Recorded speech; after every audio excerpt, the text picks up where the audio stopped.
lumalaman ang ating kalooban sa ginagawa natin sa araw-araw.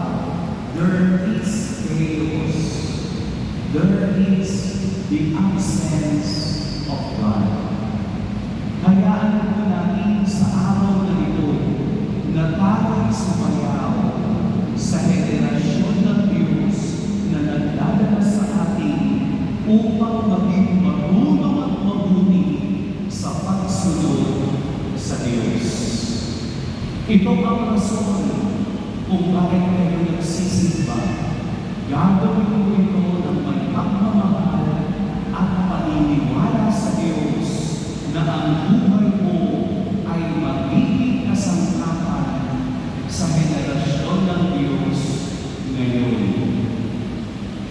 Kapag wala mong epekto ang inyong pagsisimba at pagdarasal, ibig sabihin may bagay na hindi maayos sa iyo. Lumalim tayo sa pananampalataya sa Diyos. Tingnan natin kung anong ibig sabihin ni Jesus ng pagsayap sa plano.